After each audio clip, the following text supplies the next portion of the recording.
नमस्कार and welcome you all world affairs. मैं हूं प्रशांत धवन। नाउ रिसेंटली एक बहुत ही मेजर डेवलपमेंट हुई है। हमारे देश के स्पोर्ट्स मिनिस्टर ने यह कह दिया है कि भारत सीरियसली बिड करने वाला है 2036 के समर ओलंपिक गेम्स के लिए। यहां पर आप देख पाओगे इंडिया तैयार है बिड करने के लिए फॉर 2036 समर ओलंपिक्स। और इसके लिए इन्होंने डिसाइड ये किया है कि अगर भारत को ओलंपिक गेम्स मिले, जिसके चांसेस बहुत ज्यादा हैं, इन्होंने ये कहा है कि देखो G20 समिट 2023 में भारत होस्ट करेगा। दुनिया भर के वर्ल्ड लीडर भारत में आएंगे, तो इंडिया वहां पर भी पिच करेगा कि देखिए हमारा समर्थन करिएगा 2036 के ओलंपिक गेम्स के लिए। और आप सोच कर देखो तो 13 साल है 2023 और 2036 के बीच में, तो भारत के पास इंफ्रास्ट्रक्चर डेवलप करने का टाइम भी काफी है। और ये ओलंपिक्स भारत में होंगे भी कहां पर? नई दिल्ली में नहीं, ये होंगे गुजरात के शहर अहमदाबाद में। और मैं आपको ये बता दूं कि ये भारत के स्पोर्टिंग हिस्ट्री में सबसे बड़ा इवेंट हो सकता है, क्योंकि आप अगर ग्लोबली देखो तो सबसे ज्यादा बड़ा स्पोर्टिंग इवेंट होता है FIFA world cup, second number पे होता है समर ओलंपिक्स, थर्ड नंबर पे होता है क्रिकेट का वर्ल्ड कप। डिपेंड करता है कि ओडीआई या T20। तो cricket world cup in the past हम वैसे ही होस्ट कर चुके हैं। फीफा वर्ल्ड कप होस्ट करने में भी टाइम लगेगा, क्योंकि हमारी खुद की टीम अभी इतनी बढ़िया खेलती नहीं है। मगर समर ओलंपिक्स अगर हमने होस्ट कर लिया तो ये एक डिफाइनिंग मोमेंट होगा इन इंडिया स्पोर्टिंग हिस्ट्री। मगर कई लोग कह रहे हैं कि नहीं, भारत को समर ओलंपिक्स होस्ट नहीं करने चाहिए। ये जो ओलंपिक्स हैं इनको होस्ट करने में बिलियंस ऑफ डॉलर्स का खर्चा लग जाता है, और जिस देश ने भी ओलंपिक्स होस्ट किए हैं उसका नुकसान भी हुआ है। तो डिस्कस करेंगे इस टॉपिक को इस वीडियो में इन डेप्थ। मगर आगे बढ़ने से पहले आपसे पूछूंगा एक क्वेश्चन ये है कि समर ओलंपिक्स 2032 ये कौन सा देश होस्ट करेगा? बहुत इजी क्वेश्चन है। डिडक्शन मेथड से करोगे तो आराम से इसका आंसर आपको पता लग जाएगा। ये है यहाँ पे आपकी ऑप्शन, फ्रांस, यूएसए, ऑस्ट्रेलिया या फिर चाइना। कमेंट सेक्शन में करिए उत्तर। सही आंसर मैं आपको दूंगा वीडियो के अंत में। तो एक टाइम हुआ करता था 1970s 80s के आसपास के ओलंपिक्स को होस्ट करने से देश कमाते थे पैसे। अब आप पूछोगे देश पैसे कैसे कमाते हैं?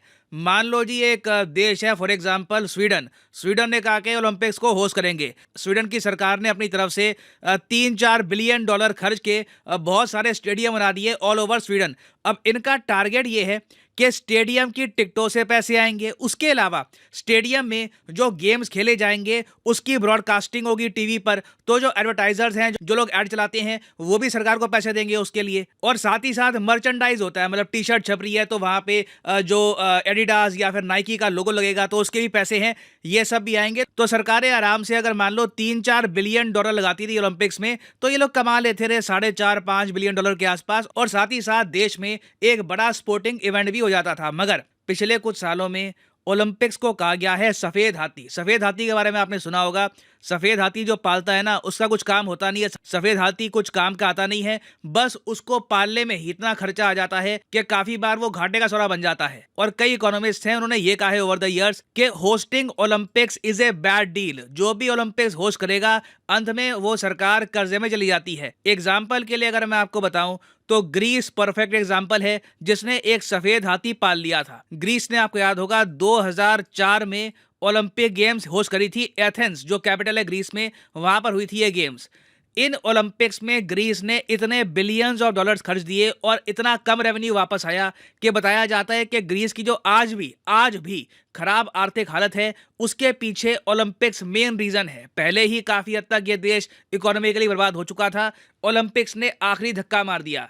और इसलिए आज भी आप देखते होंगे बहुत से आर्टिकल्स पब्लिश होते हैं जहां पे लिखा होता है कि ग्रीस आज भी एथेंस 2004 के ओलंपिक से रिकवर नहीं कर पाया, और ये हालत हो रखी है उनके स्टेडियम्स की। जी हाँ, ये स्टेडियम्स 2004 में बनाए गए थे। फिर उसके बाद आप अगर देखो चाइना के ओलंपिक्स हुए, ये अब तक के सबसे कॉस्टलीस्ट थे। मगर चाइना की सरकार ने कभी ये नहीं कहा कि इनको कितना ज़्यादा डेट उठाना पड़ा इस गेम्स के लिए। चाइना की सरकार के हिसाब से इन समर ओलंपिक्स का ना प्रॉफिट हुआ है ना लॉस हुआ है। फिर आप अगर आओ 2012 में लंदन में हुए समर ओलंपिक्स, लंदन में भी आप देखोगे कि 18 बिलियन डॉलर खर्चे गए सरकार द्वारा, और पैसा बना कितना? सिर्फ 5.2 बिलियन डॉलर। लंदन ओलंपिक से भी यूके को बहुत नुकसान हुआ है। और उसके बाद भी आप अगर देखो, चाहे ब्राजील हो चाहे जापान हो, जिस देश ने भी ओलंपिक्स होस्ट किए हैं नुकसान ही हुआ है। तो अब मेन क्वेश्चन यहाँ पर यही आ रहा है कि भारत जब होस्ट करेगा ओलंपिक्स तो मोस्ट प्रोबेबली साल होगा 2036 के आसपास का।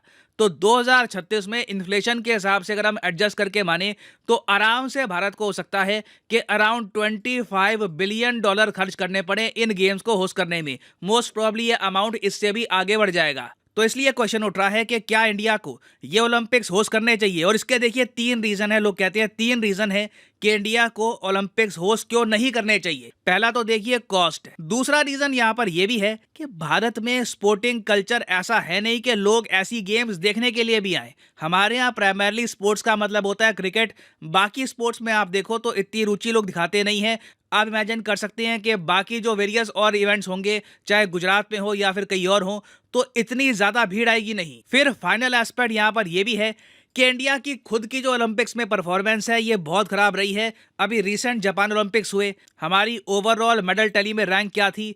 48th। चलो टॉप 50 में तो आ गए, मगर कितनी अजीब बात है, दुनिया की मेजर इकोनॉमी, दूसरी सबसे पॉपुलेटेड कंट्री, और ये देश कोसोवो से भी पीछे है। कोसोवो एक ऐसा देश है जिसको हम लोग एक देश मानते भी नहीं है। कोसोवो सर्बिया से टूट के बना है। इन लोगों ने भी 2 गोल्ड मेडल ले लिए, हमारा आया था सिर्फ 1 गोल्ड मेडल। तो ये सब तो रीजंस हैं उन लोगों के जो कहते हैं कि इंडिया को ओलंपिक्स नहीं होस्ट करने चाहिए। फिर बात करते हैं कि इंडिया को ओलंपिक्स क्यों होस्ट करने चाहिए, क्या इससे हमको फायदा हो सकता है। देखो, पहली बात तो कॉस्ट का जो एंगल है ना, उसको कई लोग डिसमिस इसलिए कर देते हैं क्योंकि 2035-36 तक दुनिया बदल चुकी होगी। 2035-36 में आप देखोगे चाइना ऑफिशियली ओवरटेक कर लेगा यूएसए को as the world's largest economy. Number 1 पे होगा चाइना, ये मैं बात कर रहा हूं नॉमिनल जीडीपी की। नंबर 1 पे चाइना, नंबर 2 पे होगा यूएसए, और नंबर 3 पे होगा द रिपब्लिक ऑफ इंडिया। इसके बारे में कई इकोनॉमिस्ट ऑलरेडी कह चुके हैं कि India to become a $10 trillion economy by 2035। और आप इमेजिन कर सकते हैं कि तब तक हमारे देश में अगर इतनी बड़ी इकोनॉमी बनेगी, अभी अगर हम देखें उससे हम ऑलमोस्ट 3 गुना ज्यादा बढ़ जाएंगे, तो हमारे देश में जो टैक्स पेयर्स हैं उनकी भी संख्या बढ़ेगी, सरकार के पास ज्यादा पैसा आएगा उस टाइम, तो कॉस्ट इंडिया आराम से एब्जॉर्ब कर लेगा। जो बाकी देशों के साथ हुआ था वो भारत के साथ नहीं होगा। उसके अलावा अगर हम देखें तो अहमदाबाद को ऑलरेडी तैयार किया जा रहा है एक ऐसे सिटी की तरह जो बहुत सारे स्पोर्टिंग इवेंट्स होस्ट कर पाए। फॉर एग्जाम्पल, सितंबर 2022 में हमारे गृह मंत्री ये कहा था कि अहमदाबाद में इंडिया ने ऑलरेडी कंस्ट्रक्शन स्टार्ट कर दी है दुनिया के सबसे बड़े स्पोर्ट्स सिटी की। ऑलरेडी दुनिया का सबसे बड़ा जो क्रिकेट स्टेडियम है, नरेंद्र मोदी क्रिकेट स्टेडियम, ये आपको मिलेगा गुजरात में। तो कॉस्ट का फैक्टर अगर हम इग्नोर कर दे तो हमारे सामने 2 मेन चैलेंजेस रहते हैं, और दोनों चैलेंजेस आपस में जुड़े हुए हैं। पहला कि स्पोर्टिंग कल्चर इंडिया में बढ़ाना होगा, हर स्पोर्ट को रिस्पेक्ट देनी होगी, और अगर हमने ये पॉइंट कवर कर लिया ना, तो अपने आप भारत में आप देखोगे मेडल भी आएंगे। हमारे यहाँ टैलेंट भरपूर है, आप देखोगे स्पोर्टिंग फैसिलिटीज भी इंप्रूव हो रही है, तो कोई रीजन नहीं है कि इंडिया भी आराम से 10 से लेकर 20 गोल्ड मेडल नहीं ला सकता। We can easily do this. तो इन दी एंड देखिए, मैं आपसे पूछूंगा, हमेशा मैं आपका ओपिनियन पूछता हूं, आपके हिसाब से क्या आप मानते हैं कि भारत को 2036 में ओलंपिक गेम्स होस्ट करने चाहिए, या फिर आप अभी भी मानते हैं कि चाहे हम फाइनेंशियली स्ट्रांग तब भी हो, तब भी सफेद हाथी क्यों पालना, और इवेंट होते हैं वो होस्ट कर लेंगे, ओलंपिक्स में आपको ज्यादा रुचि नहीं है? लिखिएगा इसके बारे में कमेंट सेक्शन में, मैं जेन्युइनली जानना चाहूंगा आपका ओपिनियन। और फाइनली यहाँ पर मैं ये भी ऐड कर दूं कि अनअकैडमी की सबसे बड़ी सेल एक्टिव हो चुकी है। हर कोर्स पे सीधा 23% डिस्काउंट, क्योंकि वी आर नाउ एंटरिंग 2023। ये अब तक का सबसे बड़ा डिस्काउंट है अनअकैडमी की हिस्ट्री का। तो सिंपली यहाँ पे आपको जाना है कमेंट सेक्शन में, और यहाँ पे आपको दिखेंगे ये link. For example, let's say अगर आप परचेज करना चाहते हैं यूपीएससी कॉम्बो का लिंक, तो ये लिंक पे आपको करना है क्लिक, और यहाँ पे आप परचेज कर पाओगे यूपीएससी कॉम्बो, जहां पर यूपीएससी प्रीलिम्स मेंस के साथ आपके ऑप्शनल की भी तैयारी हो जाएगी। और यूजुअली ये प्लान बहुत ज़्यादा महंगा होता है, मगर इस पर्टिकुलर केस में आपको सिंपली कोड डाल देना है यहाँ पर PD10, और आप देखोगे प्राइसेस बहुत ज़्यादा गिर जाएंगे।